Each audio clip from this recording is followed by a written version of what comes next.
Di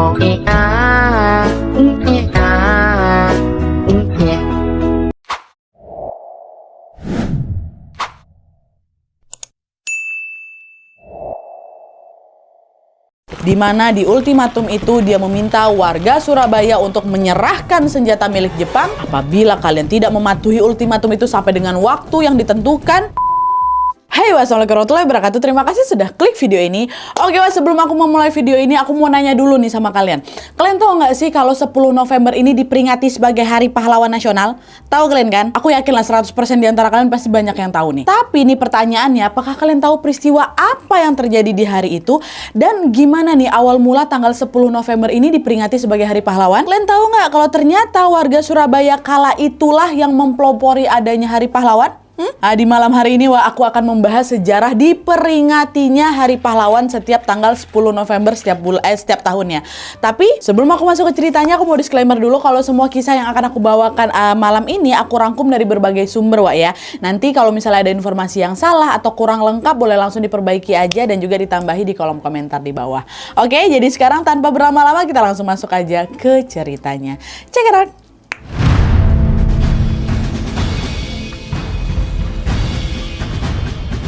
Oke, sebelum masuk ke sejarah Hari Pahlawan, terlebih dahulu aku mau menjelaskan peristiwa di Hotel Yamato, ya, karena memang peristiwa yang ada di Hotel Yamato ini tidak bisa dilepaskan dari sejarah terjadinya Hari Pahlawan.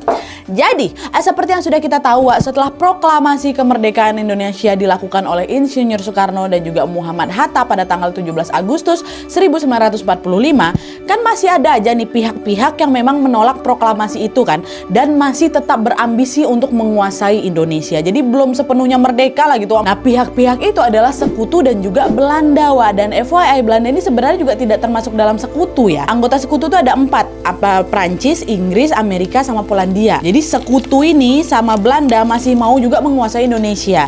Tapi meskipun begitu, sekutu dan Belanda ini merupakan teman baik gitu. Nah, karena berteman dan juga sama-sama berambisi menguasai Indonesia, mereka pun akhirnya bekerja sama untuk menjalankan misi itu.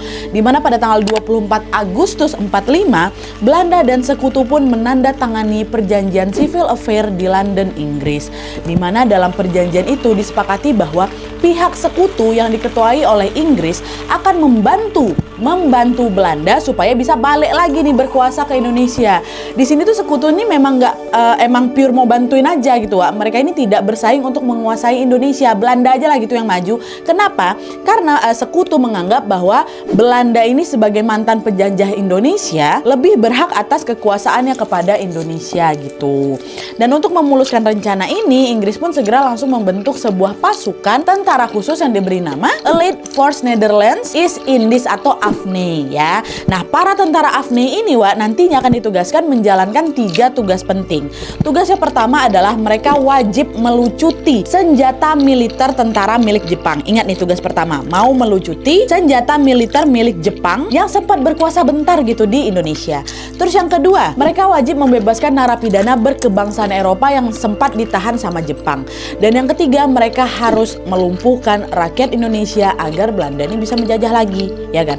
Nah, tapi sebelum pasukan AFNI ini datang ke Indonesia dan melakukan tugas yang tadi itu, Belanda ini ternyata udah gerak duluan, Dimana pada saat itu pasukan Belanda di bawah komando Mr. Plockman mendarat di Surabaya dan menyerang Hotel Yamato yang beralamat di Jalan Tunjungan nomor 65. Duluan yang datang pasukan Belanda yang dipimpin sama Plockman tadi tuh. Dan setelah melakukan penyerangan itu, Belanda pun langsung menjadikan Hotel Yamato sebagai markas mereka. Nah, karena sudah punya markas sendiri, pasukan Belanda ini pun jadi makin berani lagi. Dimana pada tanggal 18 September 45, mereka berani-beraninya mengibarkan bendera Belanda di rooftopnya Hotel Yamato. Pengibaran bendera itu bertujuan supaya dilihat nih sama warga Surabaya yang lagi melintas di sana, macam sengaja mancing emosi gitu loh. Dan ternyata betul warga Surabaya yang nengok ada bendera Belanda lagi berkibar situ langsung emosi. Kurang ajar ini, bisa-bisanya mereka ngibarin bendera Belanda. Padahal kan jelas-jelas kita ini udah merdeka kan, kata mereka. Warga Surabaya yang marah itu akhirnya berbondong-bondong mendatangi Hotel Yamato untuk melakukan aksi protes. Tapi sesampainya di sana, mereka nggak diizinkan masuk tuh ke dalam hotel itu. Alhasil mereka hanya bisa berkerumun di halaman hotel dan menuntut agar Belanda segera menurunkan bendera mereka itu kan. Nah, bukannya menurun nih, Belanda nih malah menolak tuntutan itu. Nggak mau kami, nggak mau. Enak aja kalian nyuruh-nyuruh kami. Asal kalian tahu ya, tanah Surabaya ini akan segera menjadi milik kami secepatnya, kata Belanda kayak gitu. Nah, mendengar jawaban itu, warga Surabaya ini makin naik darah lagi lah. Situasi yang memang sudah panas ini pun menjadi makin gak terkendali lagi, Wak. Nah, terus di tengah-tengah pertikaian itu datanglah ini seorang pemimpin Surabaya bernama Residen Sudirman untuk bernegosiasi sekaligus juga mendamaikan pertikaian kedua belah pihak ini.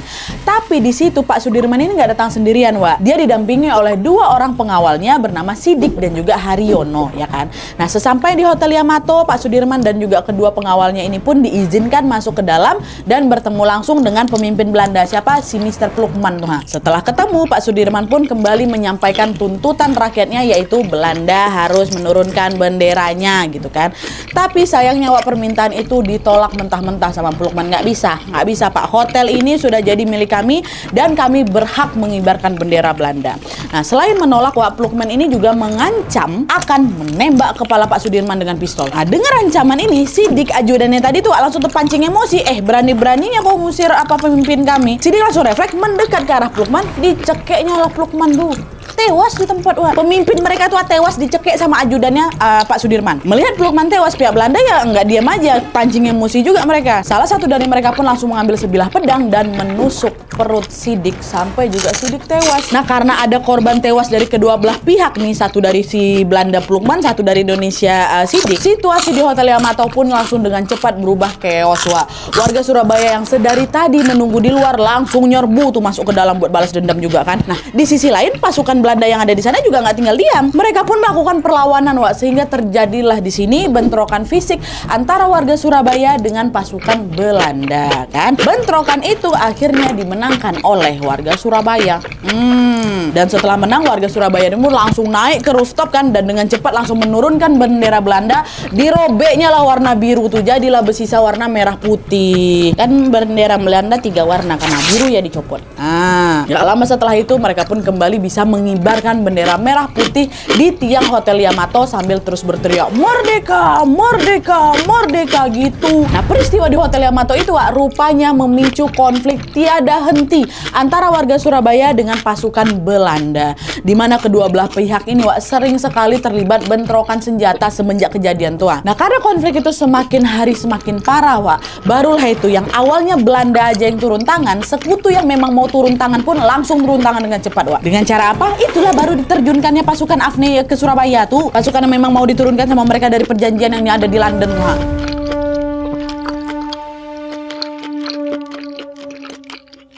Nah, di sini nih baru akhirnya pasukan AFNI tadi datang. Nah, kedatangan AFNI terjadi pada tanggal 25 Oktober tahun 45.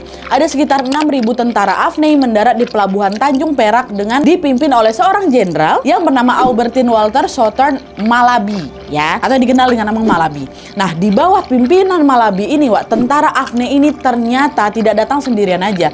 Mereka juga membonceng sebuah organisasi bernama NIKA yang berisi ribuan tentara Belanda. Jadi sekutu ini datang sambil menyusupkan pasukan Belanda juga, Wak. Awalnya warga Surabaya nggak tahu nih apa tujuan AFNI datang ke sini nih, nggak tahu mereka, Wak. Tapi setelah mereka melihat bahwa AFNI ini diboncengi sama tentara Belanda, which is NIKA tadi, warga Surabaya langsung naik pitam lah. Karena kan posisinya mereka ini lagi berkonflik sama Belanda juga kan waktu itu, waktu pas peristiwa Hotel Yamato tuh, ha. Kok bisa-bisa aja sekutu nih datang bawa pula ribuan pasukan Belanda lagi ke wilayah mereka kan? Makin emosi mereka, Wak. Didorong dari kemarahan itulah, Wak, akhirnya warga Surabaya yang didominasi sama pemuda kala itu segera langsung melakukan perlawanan untuk mengusir sekutu ini. Dan lagi-lagi pertempuran kedua ini dimenangkan sama warga Surabaya. Kejadian ini bisa dibilang merupakan kejadian luar biasa loh, Wak. Kenapa? Seperti yang sudah kalian tahu, pasukan sekutu ini kan pemenang Perang Dunia II kan. Jepang aja dibuat bertukuk lutut sama mereka, tapi pas lawan warga Surabaya nih mereka justru kalah. Dan usut punya usut, Wak, kemenangan warga Surabaya itu terjadi karena mereka ini memang membekali diri mereka dengan senjata perang milik Jepang. Kenapa tiba-tiba ada muncul senjata Jepang, Nadia? Macam yang ku bilang tadi, kita tarik mundur aja lah dulu ke belakang ya. Jadi ternyata jauh sebelum sekutu itu datang, Wak, warga Surabaya ini sudah terlebih dahulu merampas senjata milik Jepang di markas-markas mereka yang ada di Surabaya. Surabaya. Jepang kan udah berambus tuh balik kampung kan. Warga Surabaya ambil senjata-senjata dia. Nah, dari perampasan itu warga Surabaya berhasil mendapatkan berbagai senjata. Ada pistol, granat, meriam pun ada. Alat tempur inilah yang akhirnya bikin mereka menang melawan si sekutu ini. Nah, di sisi lain, sekutu yang tahu akan perampasan senjata ini, perampasan senjata yang sudah dilakukan warga Surabaya akan senjata-senjata Jepang ini, makin dendam lagi sama warga Surabaya. Orang tujuan pertama mereka kan juga mau ngambil itu kan, ngambil senjata-senjata bekas Jepang yang ditinggalin kan. Kan itu yang ada dalam kesepakatan mereka tuh. Mereka mau melucuti senjata milik Jepang yang tersisa di sana. Tapi belum juga mereka menjalankan tugas itu, senjata incaran mereka sudah diambil duluan sama musuh mereka, which is warga Surabaya. Udahlah kami dikalahkan, incaran kami dirampas pula, makin nggak terimalah mereka. Nah, karena tidak terima itulah pada tanggal 27 Oktober 45, pemimpin militer sekutu yang bernama Jenderal Douglas Hawthorne mengeluarkan sebuah ultimatum, di mana di ultimatum itu dia meminta warga Surabaya untuk menyerahkan senjata milik Jepang yang memang sudah mereka rampas kepada sekutu dalam waktu 48 jam. Nah, apabila kalian tidak mematuhi ultimatum itu sampai dengan waktu yang ditentukan, sekutu akan mengambil tindakan tegas, yaitu menembak mereka langsung di tempat. Ya, nah mengetahui adanya ancaman itu, warga Surabaya nggak ada takut sama sekali, Wak. Mereka justru merasa tertantang lagi untuk berperang dalam skala yang jauh lebih besar lagi. Sehari setelah ultimatum itu diumumkan, ada sekitar 140.000 warga Surabaya yang lagi-lagi didominasi oleh pemuda ini melakukan perlawanan kepada sekutu. Nggak takut sama sekali mereka nih, Wak. Wah, pertempuran dimulai diar gitu, dan setelah bertempur dengan sengit, kemenangan itu lagi-lagi dimenangkan oleh pihak Surabaya. Sampai sini berarti apa? Sekutu udah kalah 2 kali. Sekutu ya udah kalah 2 kali kalau misalnya dihitung Yamato, 3-0. Nah kan terus-terusan kalah ini, Wak. Sekutu merasa bahwa aduh, kedudukan kita di Surabaya udah terancam ini. Nggak bisa kayak gini nih. Kalau kita perang kita akan kalah terus. Kita harus cari cara lain nih biar warga Surabaya bisa kita taklukkan gitu kan. Udah panik mereka. Akhirnya pada tanggal 29 Oktober 45, salah satu petinggi sekutu yang bernama Jenderal Philip Christison segera langsung menemui Presiden Soekarno untuk meminta bantuan. Pak Soekarno, warga Surabaya ini nggak henti-hentinya menyerang pasukanku, Pak. Tolong hentikan mereka sebelum terlambat. Kalau sampai mereka tidak bisa dihentikan, kami tidak segan-segan menyerang balik dengan pasukan yang lebih banyak. Itu kata si Philip ini kan. Nah, mendengar ancaman itu, Presiden Soekarno pun langsung gerak cepat, Wak. Di mana di esokan harinya tanggal 30 Oktober 45 ditemani oleh Muhammad Hatta, Wakil Presiden, dan juga Amir Syarifuddin, Menteri Penerangan, langsung tuh terbang ke Surabaya untuk mendamaikan pertikaian yang terjadi. Pada saat itu mereka dijadwalkan untuk melakukan perundingan damai dengan Jenderal Malabi, jenderal yang pemimpin sekutu di Surabaya tuh, di jam yang sudah ditentukan. Nah, dalam perundingan itu, Wak, pemuda Surabaya juga ikut serta tuh. Tapi mereka nggak dibolehin masuk ke dalam gedung pertemuan itu, Wak. Mereka hanya menunggu di luar secara beramai-ramai nih para pemuda Surabaya nih kan. Dan setelah berunding dengan alot, Presiden Soekarno dan juga Jenderal Malabi pun akhirnya menyepakati 3 poin penting ya. Pertama, mereka sepakat bahwa ultimatum sekutu yang tadi itu tentang penyerahan senjata tadi sudah tidak diberlakukan. Terus kedua, baik sekutu maupun pemuda Surabaya harus melakukan gencatan senjata, nggak boleh ada perang lagi.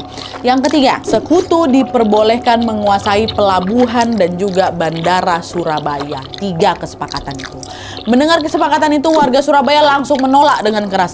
Mereka tidak setuju dengan poin nomor 3, Wak. Kadang mereka nggak mau pelabuhan sama bandara Surabaya kami ini dikuasai sama sekutu, nggak mau kami. Dan di sisi lain pun pasukan sekutu sendiri juga keberatan sama poin tentang gencatan senjata, poin kedua. Mereka nggak mau damai. Mereka masih dendam kepada warga Surabaya karena sudah dikalahkan sebanyak 2 kali. Ya, tapi yang perlu digarisbawahi di sini, Wak, yang tidak setuju itu ya anggota pasukan sekutu, bukan petingginya. Orang petingginya udah sepakat kok, Malabi sama Pak Soekarno kan dah jabat tangan lah gitu ibaratnya kan. Meskipun begitu, keputusan Jenderal Malabi dan Presiden Soekarno itu sudah bulat dan sudah tidak bisa diganggu gugat lagi. Alhasil mau tidak mau mereka pun harus mentaati kesepakatan itu. Dan setelah perundingan itu selesai, Pak Soekarno, Pak Hatta, dan juga Pak Amir pun bertolak kembali ke Jakarta. Sementara itu Jenderal Malabi dan juga pasukannya kembalilah ke markasnya. Sampai sini semuanya berjalan aman-aman aja, Wak, setelah kesepakatan itu. Hingga beberapa saat kemudian terjadilah sebuah peristiwa tragis yang menimpa Jenderal Malabi, pemimpin sekutu. Nah, peristiwa tragis inilah, Wak, yang menjadi cikal bakal pecahnya perang di 10 November di Surabaya.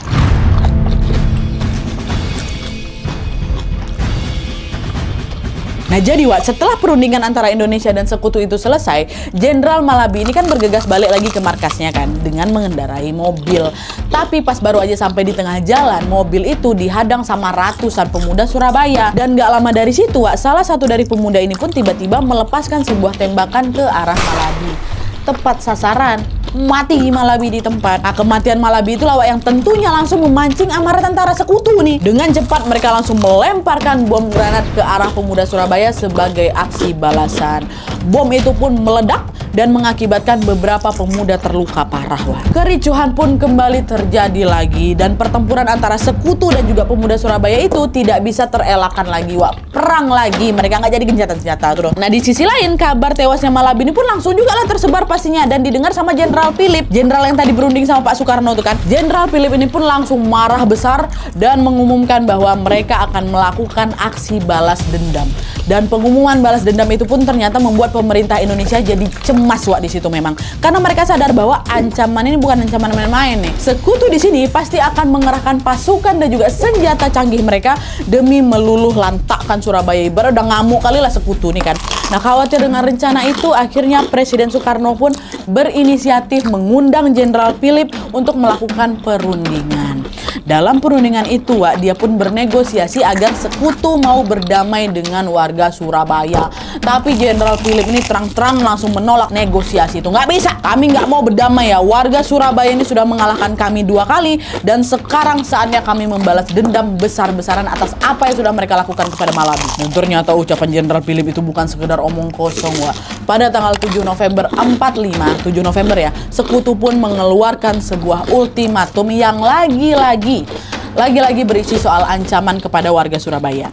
Dalam ultimatum itu Wak, sekutu ini memaksa warga Surabaya untuk mengibarkan bendera putih sebagai tanda menyerah. Dan apabila mereka tidak mau mematuhi aturan itu, sekutu tidak segan-segan membumi hanguskan Surabaya dan juga seisinya.